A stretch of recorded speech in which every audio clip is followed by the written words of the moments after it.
Здравствуйте, в эфире «Настоящее время. Итоги» с Юлией Савченко из Вашингтона. Размышления о главных событиях прошедшей недели в ближайшие полчаса. Сегодня в выпуске. Как Грузия готова побороться за членство в НАТО? Контроль искусства насилием. Почему разгромили выставку в Манеже? И будни фабрики троллей в Санкт-Петербурге. Обо всем этом говорим с очевидцами событий, активистами, аналитиками. Гости нашего эфира сегодня культуролог Марк Йоффе и независимый консультант Елена Сухир, а также выигравшая иск о незаконном увольнении из фабрики троллей Людмила Савчук.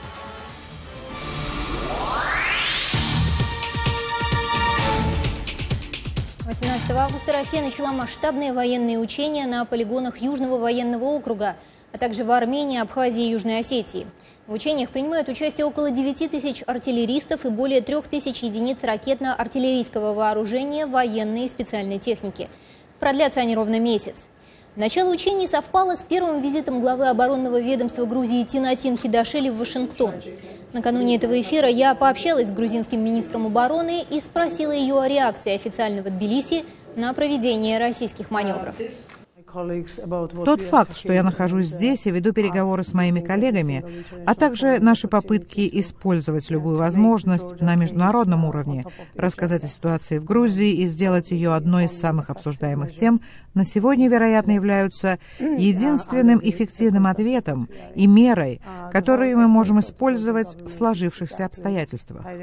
Усилия грузинского правительства направлены сейчас на две вещи. Первое — сохранить в Грузии мир. Не позволить России спровоцировать нас на реакцию, которая приведет к войне. Второе. Мы выстраиваем такую ситуацию, в которой любые действия, которые мы можем предпринять в будущем, будут хорошо скоординированы с нашими западными партнерами и союзниками. Есть вопросы, ответы на которые мы должны искать совместно. Грузия в одиночку, или Украина в одиночку, или Молдова в одиночку не смогут найти эти ответы и добиться успеха, если не будет плотной и эффективной координации. Это была Тинатин Хидашели. Она в американской столице провела ряд встреч на высоком уровне, заявила, что Грузия находится в перекрестном огне региональных угроз и получила от Пентагона гарантии дополнительной помощи в размере $20 миллионов. И для того, чтобы детально разобраться в природе и географии угроз в отношении Грузии, я пригласила в нашу студию независимого консультанта по развитию демократии в Евразии Елену Сухир. Так, Елена, я приветствую вас в нашей студии. Вот сейчас министр обороны, вы слышали, сказала, что одна из главных задач Грузии сейчас не поддаться на провокации России. А на ваш взгляд, в России вообще есть интерес спровоцировать Грузию, и какой в этом практический смысл? Большое спасибо, Юля, что вы меня пригласили. Это просто тактика, которую давно использует Россия на то, чтобы интимидировать, запугивать своих соседей, которые повернулись на Запад, которые держат путь на Запад. Да, к сожалению, ситуация на этой границе достаточно напряженная и сложная, и продолжает быть такой с тех пор, что была война в 2008 году. В какой-то мере это может быть прямая реакция на последние шаги Грузии, которые она сделала, например, 1,5 месяца назад. Она купила систему противовоздушной обороны из Франции. Это достаточно сильный ход с ее стороны и очень такой реальный.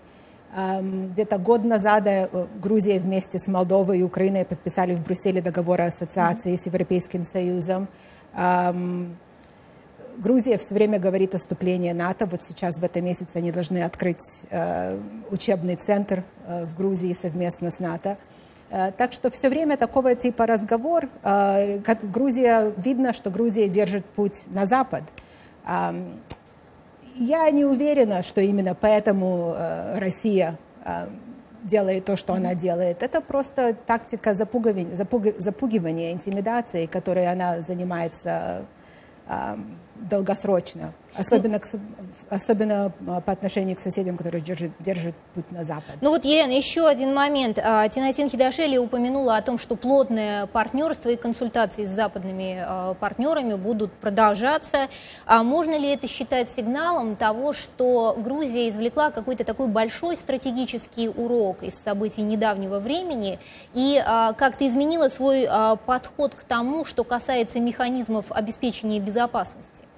Это очень хороший вопрос. Я надеюсь, что Грузия извлекла много уроков с тех пор. Один из них – это то, что не обязательно нужно надеяться на помощь Запада. Не надейся и не жди, они быстро не прибегут к вам на помощь. И поэтому я уверена, что то, что они сейчас купили такую систему у Франции, военно-воздушной обороны, и был разговор о том, что они могут в ближайшем будущем купить еще похожее такого рода оборудование, что они оценили ситуацию с тех пор, что воевали с Россией, и видят, что они должны сами реально оценить, улучшить свою подготовленность к тому, что, может быть, еще будут такого рода операции происходить. Они должны научиться лучше воевать, как говорила сама госпожа министр, что в Украине, мы видим, как в Украине украинцы сейчас действительно воюют, а в Грузии, к сожалению, такого не было. Так что сейчас они повышают свой уровень учения, качество оборудования, чтобы они были больше готовы к тому. И, конечно, если Запад видит, что страна защищается, сама защищается, тогда, если Запад видит, что есть усилия в эту сторону, тогда Запад будет более склонен к тому, чтобы им помогать. Спасибо большое, Елена. Ну, говоря о международном сотрудничестве в области безопасности, нельзя не отметить тот факт, что уже в ближайшее время в Грузии открывается совместный учебно-тренировочный центр НАТО. Вступление в Североатлантический альянс для Грузии давняя мечта и идея. В Вашингтоне Тинатин Хидашели говорила об этом много и обстоятельно. Она всем дала понять, что Грузия с надеждой смотрит на саммит в Варшаве, который должен состояться в 2016 году. Во время нашего интервью я попросила министра обороны прокомментировать это стремление в контексте неоднократно делавшихся представителями Альянса заявлений о неготовности в ближайшее время расширять НАТО. Мы слышим на этот счет самые разные мнения, спектр которых простирается от скепсиса до оптимизма и надежды. До саммита в Варшаве остается еще год, и я не хочу сейчас ставить точку в этой дискуссии. Я не хочу принимать ничего как данность, поскольку ситуация меняется. Ситуация меняется в Брюсселе, в Москве. К сожалению, она также меняется в Киеве, Тбилиси, в Сухуми, в Цхинвале, везде, где Россия предпринимает активные действия. В связи с этим мы должны быть осторожны и быть готовыми к следующему плану, который придет в голову президенту Путину. Именно поэтому сейчас слишком рано давать финальный ответ на главный вопрос, который встанет в Варшаве, и слишком рано отказываться от надежды и борьбы за членство Грузии в НАТО. Тинатин Хидашели в нашем эфире. Ну вот, Елена, весной прошлого года вы в соавторстве написали материал, который назывался «Пришло время предложить членство в альянсе Грузии и Украине». Как вы оцениваете шансы Грузии все-таки стать членом НАТО, несмотря на то, что неоднократно, как мы уже сказали, озвучивались позиции о том, что в ближайшее время и в обозримом будущем альянс расширять не собираются? Да, в НАТО, конечно, много своих проблем. Как сама организация, она часто показывает, к сожалению, себя беззубой, безэффективной. Но, тем не менее, даже несмотря на эти недостатки, то, что страны тянутся быть членами НАТО, это большое преимущество. И само то, что Грузия хочет быть членом НАТО, НАТО и Запад должны найти в себе моральный стержень, и не только моральный, и с прагматичной точки зрения, и помочь Грузии или стать настоящим членом, или вступить по линии ПДЧ, МАП, да, план действия и членства. Спасибо большое, Елена. Вы придерживаетесь этой точки зрения. Мы будем, естественно, наблюдать за тем, что происходит на саммите в Варшаве. Елена Сухир была в нашем эфире. Дальше откровение бывшего российского тролля. Не пропустите.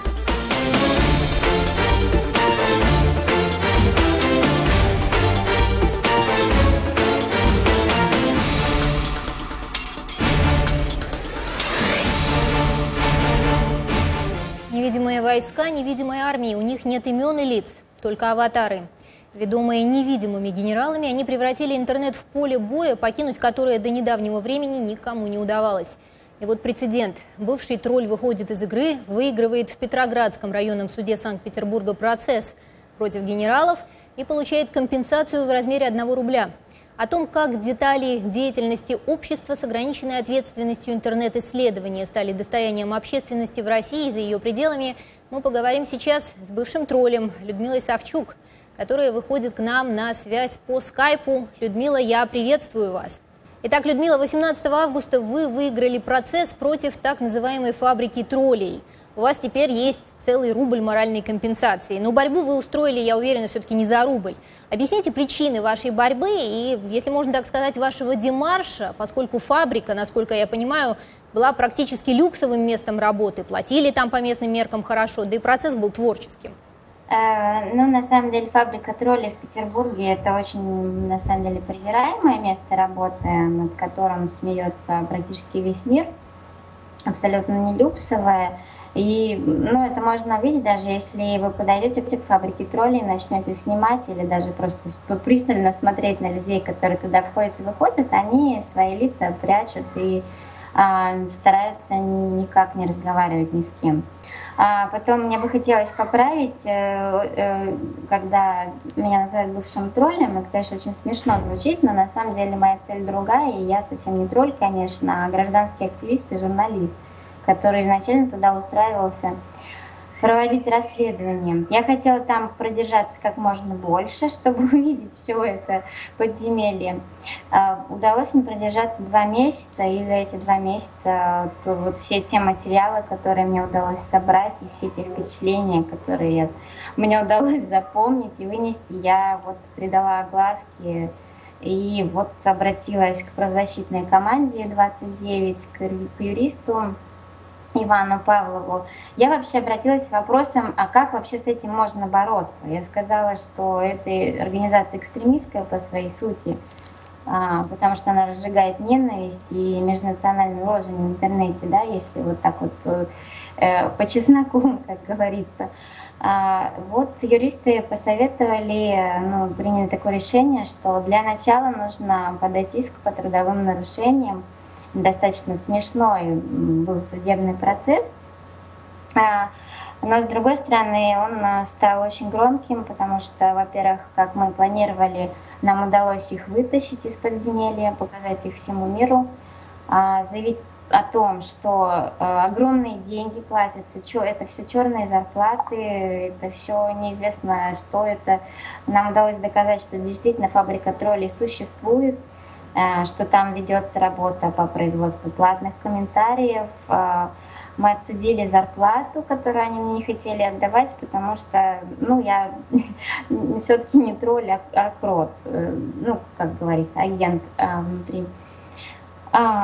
И все эти 70 тысяч отвоеванных мы, кстати, отдали на благотворительность. Это тоже был символический шаг, потому что мы призывали кремлеботов тоже отдавать все свои деньги людям, которым деньги действительно нужны. Людмила, извините, что я вас перебиваю, но у нас, к сожалению, не так много времени. Я очень коротко хотела бы вас спросить о том давлении. Вы говорили, что на вас оказывали во время процесса. Сейчас, когда процесс завершился, давление уже не оказывается? Вы чувствуете какое-то облегчение? Нет, облегчения я абсолютно не чувствую. Это давление было, и когда я находилась внутри, потому что было страшно собирать информацию. И с первого же дня, когда вот вышли вот эти 2 статьи по моим материалам разоблачительные, тут же началась вот эта травля в интернете, и она продолжается до сих пор. Плюс еще, в СМИ эта история переворачивается как угодно, плюс угрозы завуалированные. То есть это все продолжается, потом история это не заканчивается, это был разминочный этап, мы собираемся продолжать борьбу и дальше, потому что мы хотим, чтобы это явление не существовало. Людмила, спасибо вам большое. Напоминаю, что у нас в эфире была Людмила Савчук, бывшая сотрудница ООО «Интернет-исследования» в России. И в заключение обсуждения темы российского троллинга нельзя не упомянуть один любопытный факт. После разоблачений, прозвучавших в прессе и в интернете, начали появляться все новые данные, расследующие деятельность российских троллей. Так, буквально накануне в живом журнале пользователя ОТакВод было размещено исследование географии интернет-запросов по таким поисковым словам, как «Майдан», «Порошенко», «Референдум», «Санкции». Инициаторы этого интернет-расследования утверждают, что больше всего таких запросов поступало из небольших российских населенных пунктов – Ольгино, Перекатный, Яблоновский и Зеленый город. Как утверждают интернет-активисты, эти данные могут напрямую указывать на места базирования больших тролль-предприятий.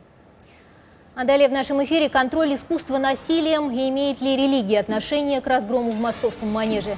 Это «Настоящее время. Итоги» с Юлией Савченко из Вашингтона.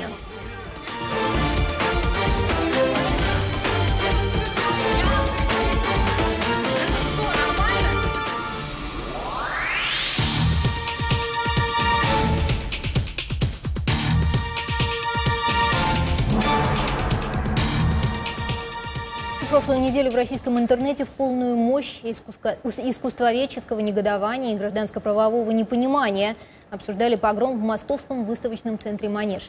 Напомню, активисты движения «Божья воля» во главе с блогером НТО разгромили скульптуры в жанре подвального нонконформизма 54-68 годов. По мнению называющих себя православными активистами, скульптуры представляют собой жестокое глумление над Иисусом Христом и над святыми. О произошедшем в Манеже мы говорим сегодня с культурологом Марком Йоффе, который пришел в нашу студию. Марк, я вас приветствую и хочу напомнить, что вот 2 года назад мы в этой студии с вами говорили об акционизме, политическом акционизме на Красной площади. Теперь у нас тема поменялась, прошло, в общем, немного времени, и мы обсуждаем уже не течение даже современного искусства, а тот факт, что с ним так очень агрессивно борются в России. Как вы думаете, с чем это связано и насколько силен в данном случае религиозный мотив, поскольку именно под флагами православия был совершен этот погром? Насколько силен религиозный мотив у господина НТО и Божьей воли, трудно судить. Читать за пределами их демагогии что-либо очень трудно. Они как бы подавляют слушателя огромным потоком демагогических высказываний, в которых перепутывается гражданское негодование с религиозным негодованием. Насколько они догматически православные, мне лично судить трудно, я не специалист по православию, но их поведение, в принципе, напоминает поведение любого рода религиозных фундаменталистов, которые можно сравнить, скажем, с нашими американскими заново-рожденными христианами, с последователями фундаменталистского ислама, даже еврейство. Это выражает крайнюю нетерпимость к проявлениям того, что они рассматривают как богохульство. Является ли это богохульством с догматической точки зрения, мы не знаем. Интересно то, что Российская Православная Церковь никак, собственно говоря, не реагирует на их поведение. Она их не поддерживает, но от них и полностью и не, так сказать, не отрекается. Хотя лидеры Российской Православной Церкви, такие как пастор Кураев, Чаплин, высказывались критически по отношению к насильственным методам Божьей воли, по отношению к вандализму. И в то же время также критически прошлись по поводу содержания самой выставки. Интересно, что выставка, которую НТО и Божья воля выбрали для данного высоко заметного в новостях погрома, так сказать, не является собой ничего сугубо антирелигиозного. Это не та выставка, которая была проведена в 2007 году Сахаровским центром «Осторожно, религия», или даже ноябрьская выставка в винзаводе, где НТО тоже отличился своими вандальскими действиями. Это художники, которые представлены на этой выставке, были официальными художниками в советское время. Они касались религиозных тем, что и тогда было, собственно говоря, вопросом спорным. Вот. Но они не являются художниками, которые эпатируют христиан. Марк, вот меня мучает один вопрос, который я не могу не задать, потому что если я его не задам, я буду очень переживать, если наш эфир подойдет к концу. Вот это не первый ведь такой эпизод в российской или в советской истории. В 1974 году картины художников, нонконформистов, их просто давили бульдозерами, да? Но тогда был соцреализм, и тогда было понятно, что есть единственное одобренное государством направление искусства. Сейчас нет ведь какой-то единой колеи, по которой должно следовать искусство. И тем не менее, вот эти попытки агрессивного контроля террором, они осуществляются. Вот чем вы объясняете это возвращение? С одной стороны, это дежавю, а с другой стороны, качество вот меняется этого контроля. Если когда-либо будет доказано, что Божья воля и НТО непосредственно работают на ФСБ и являются как бы платными или неплатными, но сотрудниками, троллями, работающими на государство, тогда это можно в какой-то степени сравнивать с былым государственным контролем над искусством. Но в данном случае то, что мы о них знаем, это частная акция частных людей, которые по собственной воле, испытывая личное негодование,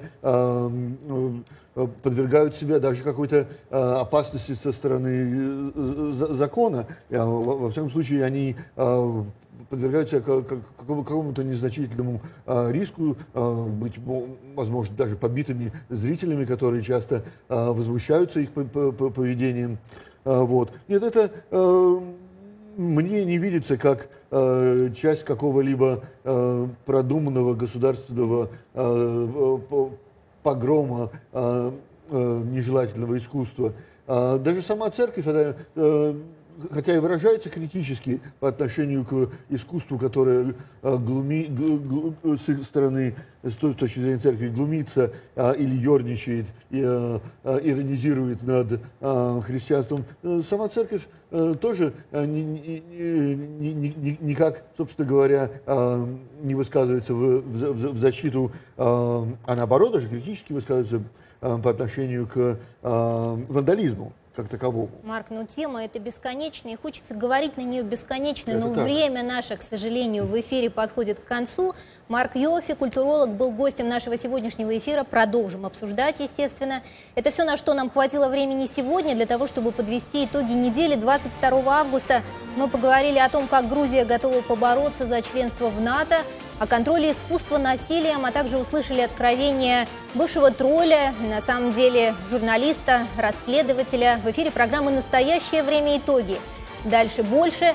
Смотрите нас в эфирах ваших национальных телеканалов и в интернете на Current Time TV.